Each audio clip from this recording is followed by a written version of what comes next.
Paz do Senhor, meus irmãos, graças a Deus. Vamos abrir a Bíblia no Salmo 23. Esse aí a gente sabe de cor, né? Salmo 23, louvado seja Deus. Ainda bem que eu não tenho o WhatsApp da Maiara, não conheço ela, assim, né? Só de vista, e não combinei nada com ela. Eu só queria que Jesus falasse algo acerca do assunto que eu queria compartilhar com a igreja nessa noite, né? E Deus é bom, e os nossos pensamentos muitas das vezes não são os do Senhor, só que há momentos que o nosso pensamento está conectado com a vontade de Deus, e isso é o que mais interessa nessa vida, né? Nós ter uma direção de Deus e andar naquilo que Deus assim deseja, né? Dirigente hoje, Maurino, né? Deus abençoe. Os obreiros, irmão Aldo, já conheço, irmão Joaquim, irmão José, Deus abençoe, muito bonito, né? Parabéns, louvando com a esposa, eu acho muito bonito os louvores dos irmãos, né? Que entregam para Jesus. E a igreja, de modo geral, aqui, da Cabeçuda, Deus abençoe também, o Ney, esse tecladinho dele aí, meu Deus, é uma maravilha, né? Uma vez consultaram Eliseu perguntando se ele tinha uma palavra acerca de um determinado assunto que o povo queria saber. Perguntaram para Eliseu e disseram: Eliseu, a gente deve atacar o exército inimigo? A gente vai, fica, para? O que é que a gente faz? E a Bíblia diz que ele virou para o rei e falou: olha, não tem nenhuma palavra, não tem uma direção, não tem nada. Só que de repente deu um estalo na mente dele e ele disse: faz o seguinte, traz aqui os músicos, traz aqui os tangedores de harpa, traz aqueles que tocam, né, aquelas canções para Deus. E a Bíblia diz que eles começaram a tocar, os tangedores começaram a dedilhar as harpas, e a inspiração subiu ao coração do profeta Eliseu. E naquele momento Deus se revelou e trouxe uma direção para o povo. E a partir dali o povo foi até a direção onde Deus deu, e o povo recebeu a vitória, né?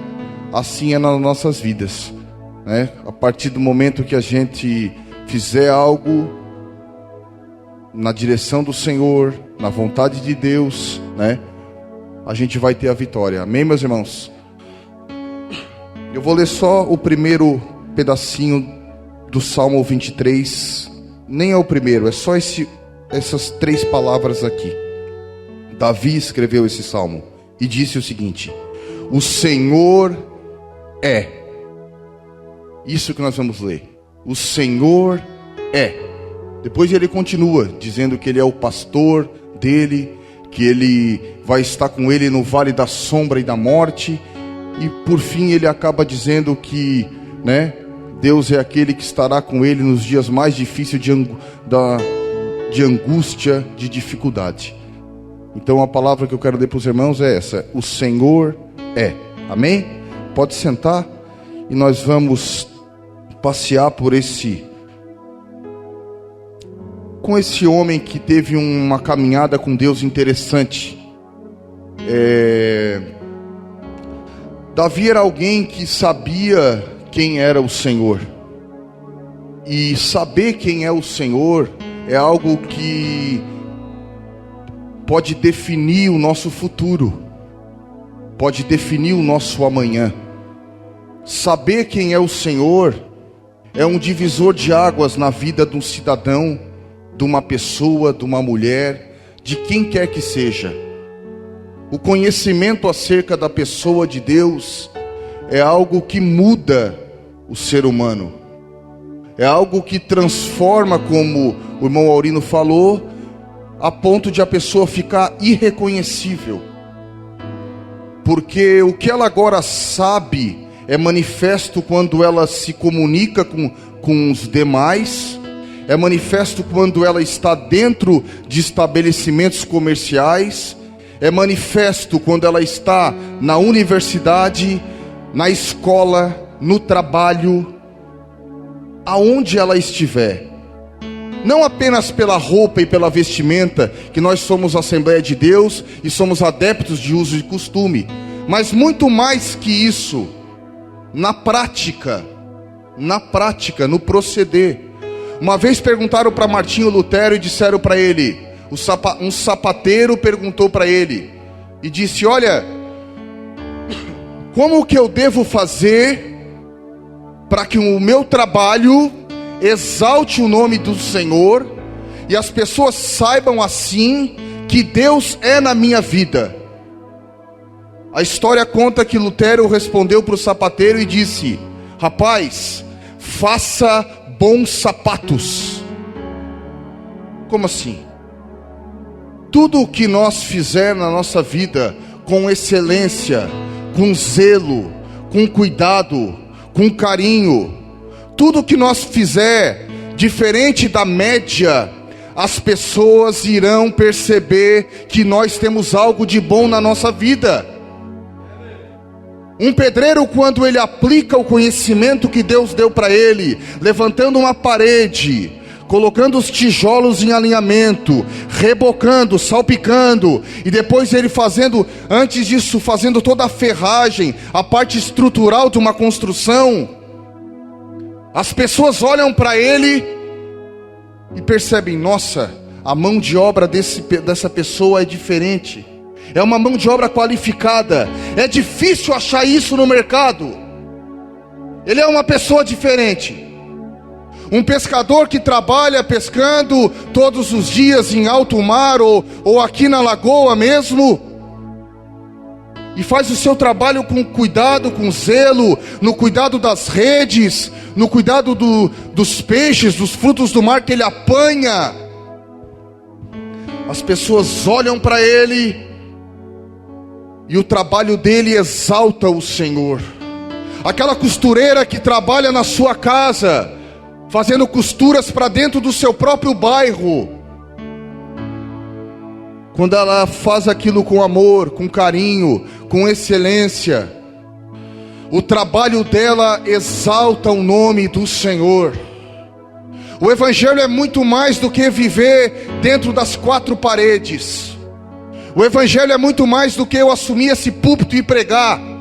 Quando você está dentro da Unisul, da FUCAP, quando você está no Renato Ramos estudando, quando você está lá trabalhando, aonde você estiver, empacotando mercadoria no Mercado Angelone, o teu trabalho exalta o teu Deus. O teu trabalho faz com que as pessoas saibam que existe um Deus poderoso. O Senhor é dono de tudo. Tudo que existe de bom nessa vida veio de Deus.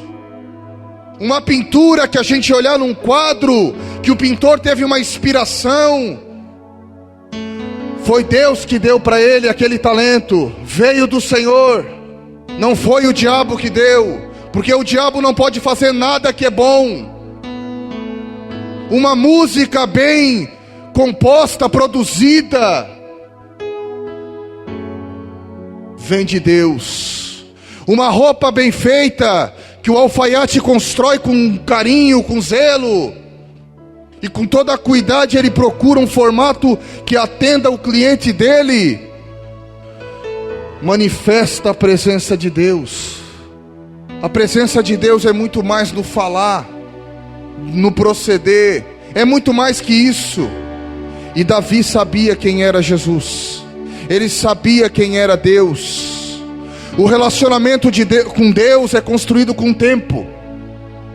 A Bíblia diz que Jesus vai chegar nos últimos dias e vai dizer, as pessoas vão chegar para ele e vão dizer assim: olha, em teu nome eu fiz isso, aquilo outro, maravilhas fiz usando o teu nome. E a Bíblia diz que ele vai falar abertamente: não te conheço. Peraí, não te conheço? Certa vez eu perguntei para Deus sobre isso, tentando entender essa resposta que no mínimo é intrigante. Não te conheço, como assim? Tu és Deus e não conhece essa pessoa que usava o teu nome?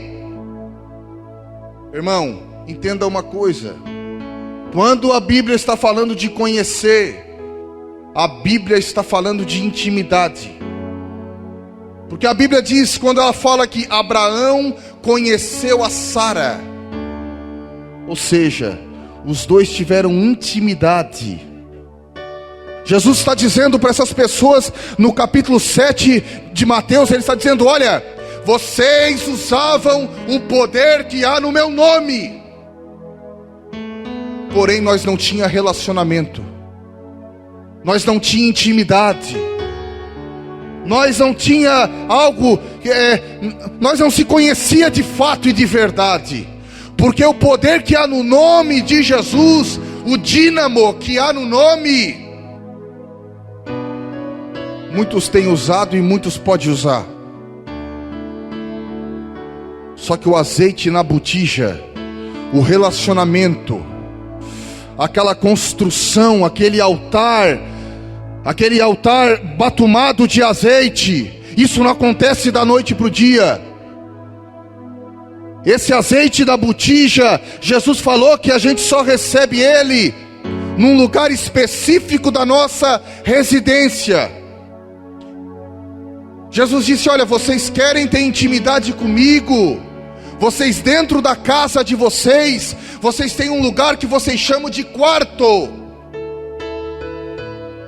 Por que Jesus não falou na sala, na cozinha, no banheiro, no sótão, na garagem, no quarto dos filhos? Por que Jesus falou: olha, vai lá no teu quarto, entra nele, fecha a tua porta, e lá naquele lugar, tu fala com ele? Sabe por quê, irmão? Porque o quarto é o lugar onde eu tenho intimidade. O quarto é lugar de intimidade. Não é para ninguém entrar lá. Ninguém entra no meu quarto sem bater.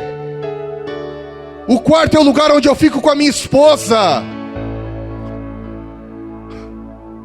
E ele disse: tem mais, olha, não deixa a porta aberta.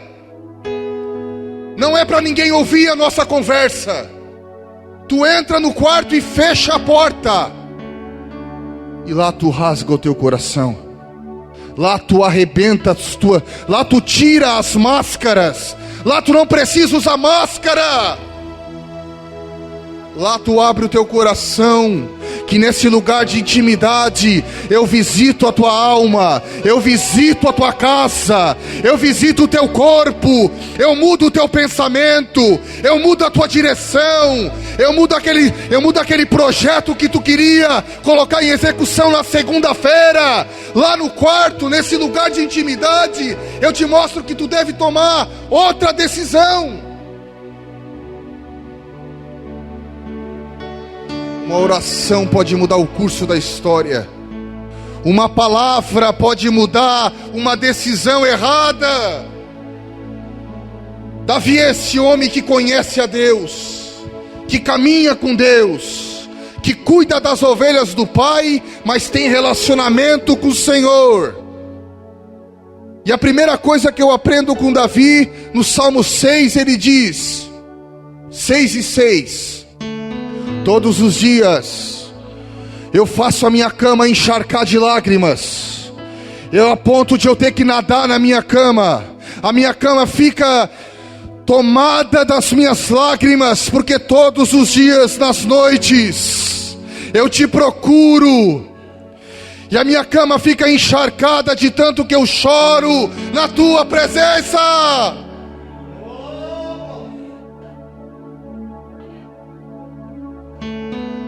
Você não precisa chorar por teu irmão. Você não precisa desabafar no Facebook. Você não precisa desabafar para o vizinho. Você não precisa desabafar para outra pessoa a não ser Jesus. Ele vai fazer um julgamento devido daquilo que tu fala para ele.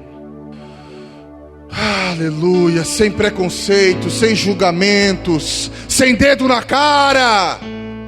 Não! Lá nesse lugar de intimidade, você pode tirar as máscaras. Pode tirar a máscara. Não precisa chegar com aparência com ele. não precisa chegar com aparência de humildade na presença dele. A gente muitas vezes foi ensinado, evangelista irmão José Amorim, que a humildade vinha de uma pessoa andando de havaiana e entrando, e a gente via ela na rua. Hoje nem dá mais para falar, porque uma havaiana custa, dependendo dela, custa quase R$40. Tá caro, né? Mas só que a humildade, ela não é medida pelo exterior. Tem muita gente arrogante andando de havaiana. Tem muita gente arrogante que a gente olha e tem aquela falsa aparência. Não é isso que ele olha. Não é esse tipo de análise que o Senhor Jesus faz. Quando Samuel chegou na casa de Jessé, Deus havia rejeitado Saul pela prepotência e pela arrogância, desobediente. Existe um atributo, existe um adjetivo no qual Deus não deixa o homem nem chegar perto. Sabe o que é? A Bíblia diz que Deus resiste o soberbo. Resiste o soberbo. Ele levanta a guarda e o soberbo não vai chegar.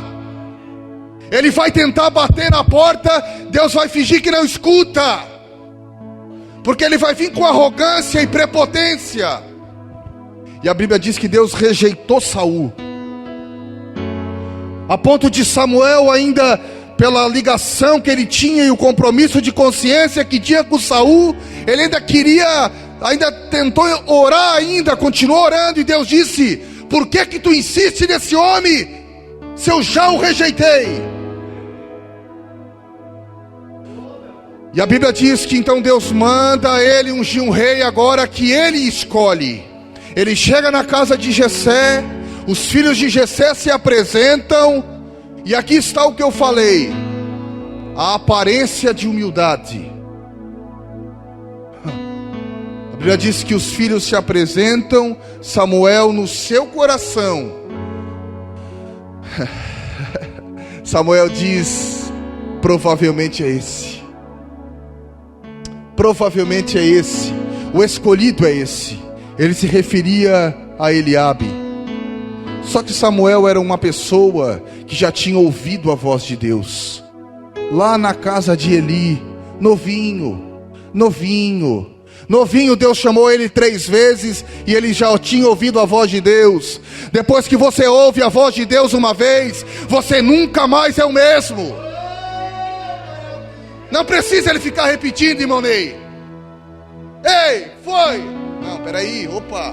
Eu conheço essa voz. Eu conheço essa voz. A Bíblia diz que Samuel intenta no seu coração e diz: bem provável que seja Eliabe. A Bíblia diz que o Senhor fala para ele: não, Samuel, dessa vez eu não vou errar. Não é ele. Não é essa pessoa que eu escolhi. Eu não olho pela aparência, mas eu julgo o coração. Louvado seja Deus.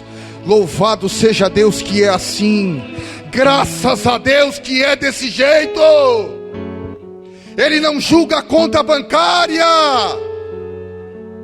o carro que tu anda, a marca do paletó, quem você conhece. Não. Ele olha a intenção do coração. Urabahai, Shuribikandahai. Ele olha a intenção do coração. Eu não queria fazer, Senhor. Aleluia. Ele é o homem que caminha com Deus e constrói uma história na presença de Deus. Quando ele recebe a unção do profeta Samuel, agora ele vai dar um passo que vai fazer o nome dele ser conhecido diante de toda Israel. O rei já sabia quem ele era, porque o rei Saul, depois que ele perdeu a conexão com Deus, ele virou um homem atormentado. Ninguém conseguia ficar perto dele. E nem ele conseguia se aguentar mais. Ele deitava a cabeça no travesseiro, Maurino, e o sono não vinha. Não adianta ter muito dinheiro. Não adianta comprar uma cama de sultão. Não adianta ter tudo o que você quiser, mas quando você bota a cabeça no travesseiro, o sono não vem. Ai, não encontra paz. Tem algo que atribula. Tem algo que mastiga ele. E a Bíblia diz, olha, o rei perguntou, tem alguém que toca? Tem alguém que é bom aí no dedo? Tem alguém que, além de tocar, tem um azeite na botija? Tem? Ele não precisa só alcançar a 8ª nota. Ele não precisa, não é isso que eu quero. Eu quero que traga um rapaz aqui que toque. Só que quando ele toca, quando ele botar a mão no instrumento assim, ó, quando ele botar a mão no instrumento, o amigo dele vem junto. Quando ele botar a mão para fazer, o amigo dele vem junto. E a Bíblia diz que falaram para ele, olha, eu conheço um rapaz, ele é lá da casa de Jessé. Ele é um rapaz que ele trata com ovelha hoje. E a Bíblia diz que Davi vinha, começava a dedilhar a sua harpa. Ai, ele começava a tocar e o rei falava, não para. Ai, não para, porque quando tu toca, ai, eu sinto uma paz, eu sinto uma graça, ai, eu sinto uma calma, eu consigo dormir, rapaz. E foi o primeiro contato que ele teve com a monarquia de Israel. Só que agora Deus vai dar uma posição para ele, que em todo Israel ele vai ser conhecido. Existia um homem chamado Golias que afrontava o exército de Deus, homem habilidoso em batalha, sabia assustar as pessoas com palavras, a ponto de a Bíblia mostrar que Israel estava morrendo de medo dele. Era só mais um homem.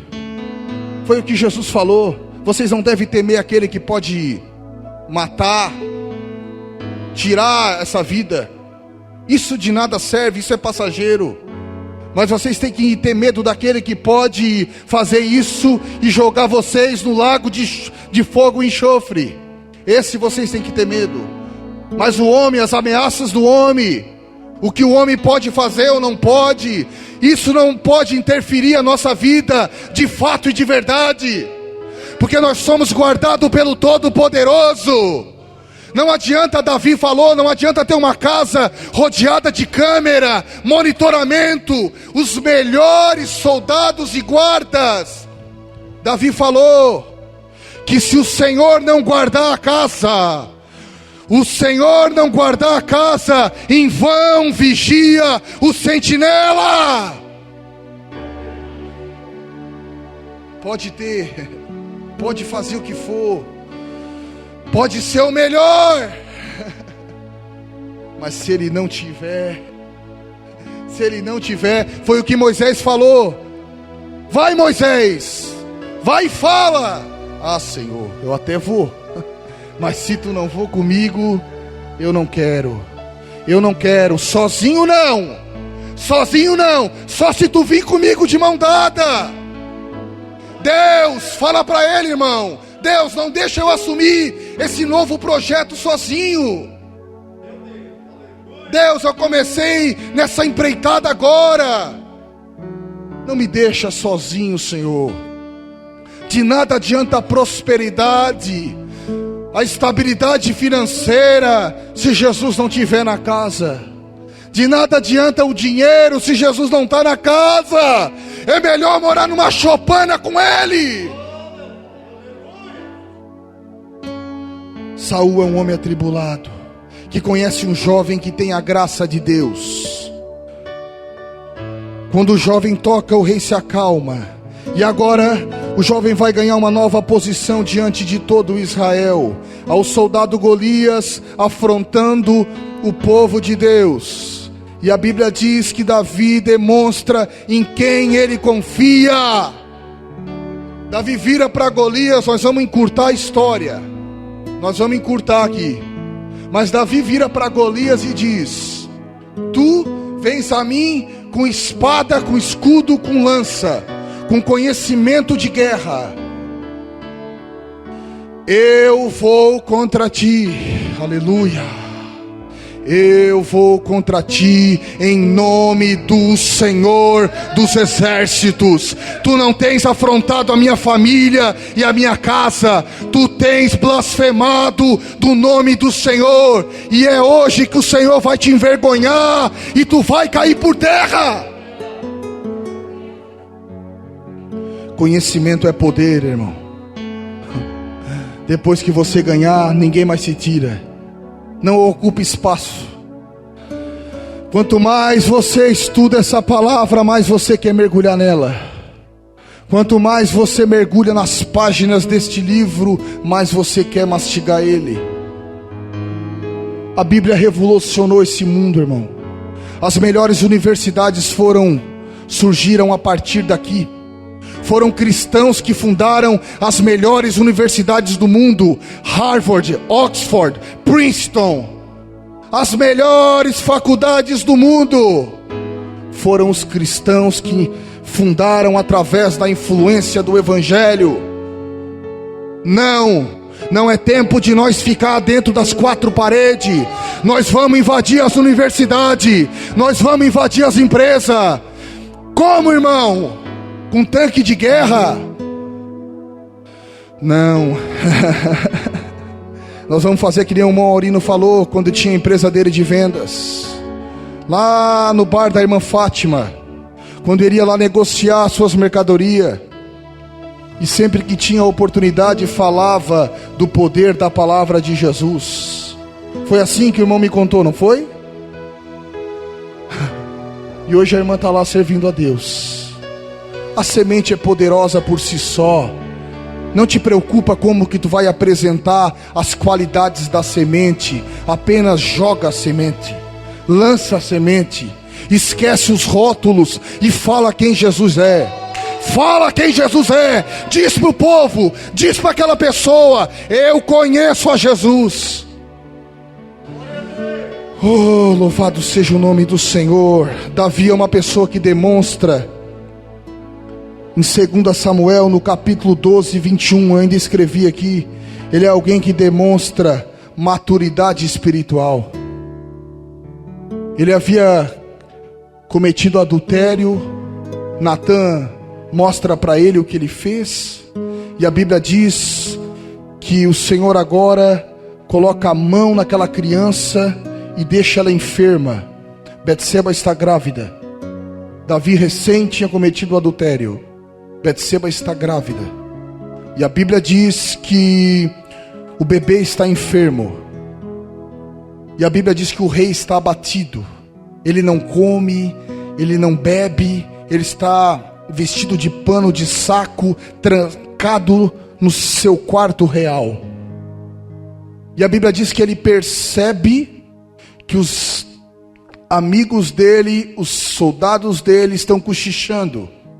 E quando ele vê aquilo, ele entende que a criança havia morrido. A criança estava morta. E ele pergunta para os amigos e diz: olha, o que é que houve? A criança morreu?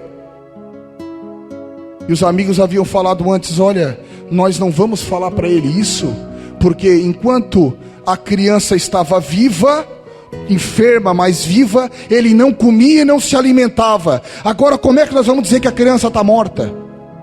Ele percebe que eles estão cochichando e a criança havia morrido. Ele pergunta para os seus chegados e diz: ei, a criança está morta? E eles falam: olha, ela morreu. A Bíblia diz que ele coloca as vestes reais, se banha, senta na mesa real, pede para trazer pão, água.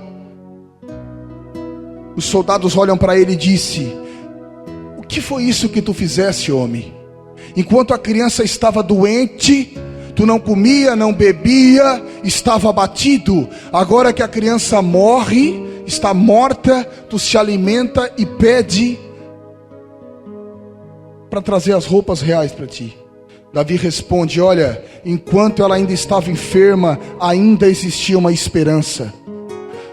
Eu intercedi ao meu Deus porque Ele podia fazer algo lá dentro da barriga dela. Só que agora, com a criança morta, não há mais o que fazer. Eu levanto a cabeça e continuo a caminhar. Ele não fica chorando na poça de lágrima.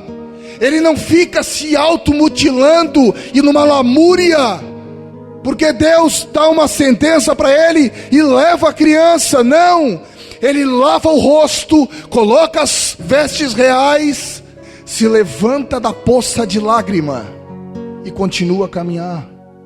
Você só consegue ter uma atitude dessa quando você tem maturidade espiritual, irmão. Porque senão você é aquele crente que está tropeçando toda a vida no mesmo obstáculo e está sempre chorando. Porque você não se conforma de ter errado, de ter falhado, de ter pecado. Isso você tem que entender, que enquanto você estiver aqui, isso vai acontecer. Vai acontecer. Foi o que Jesus falou para Pedro na Santa Ceia. Jesus chegou para... Nós vamos encerrar agora. Jesus chegou para Pedro com a bacia com água, foi lavar os pés dele. Quando chegou nele, Pedro falou: não, tu não vai me lavar. Não, eu te chamo de mestre, Senhor. Como é que tu vai me lavar? Isso é uma tarefa simples da casa. Tu és o meu mestre, o rabi.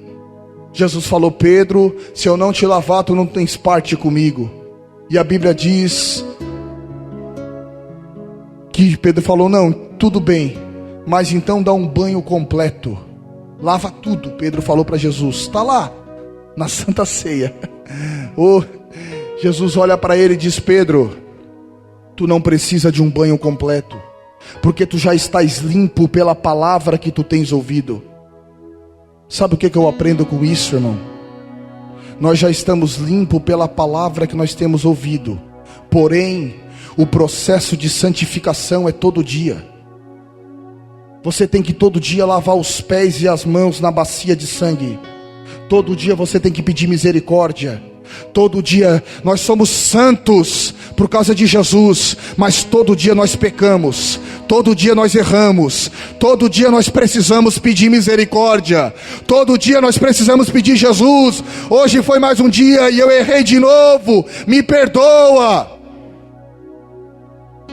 Se coloque de pé. Se coloque de pé. O altar é construído com tempo, irmão. Não é da noite para o dia.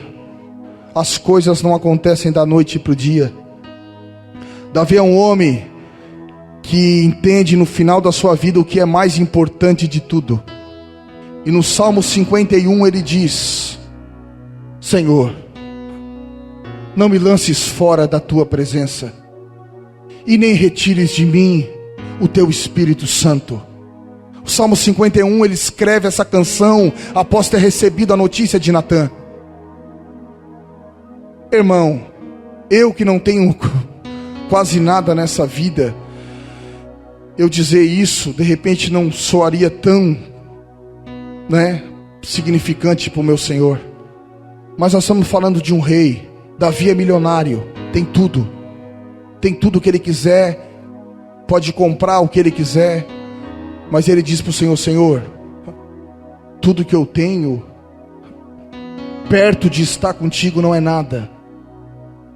Eu posso perder tudo, Senhor. Eu posso perder o meu reinado, posso perder tudo que eu tenho.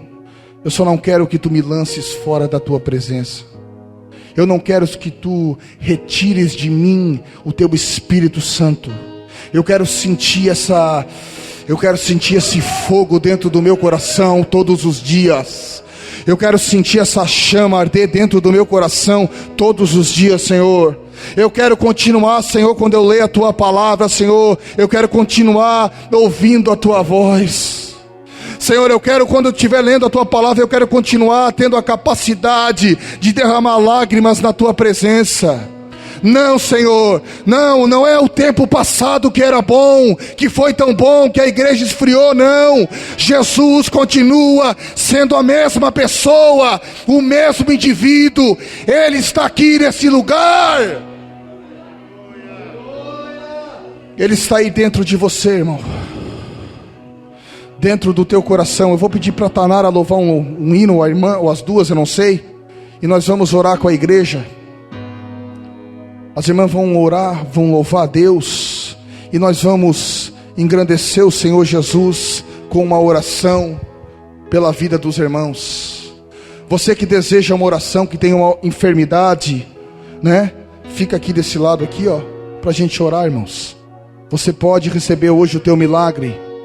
Eu sempre tenho orado, irmãos, para Deus batizar com o Espírito Santo. Nós fomos uma igreja criada em cima desses pilares, irmãos. A Assembleia sempre disse que Jesus salva, cura e batiza com o Espírito Santo, e logo vai voltar.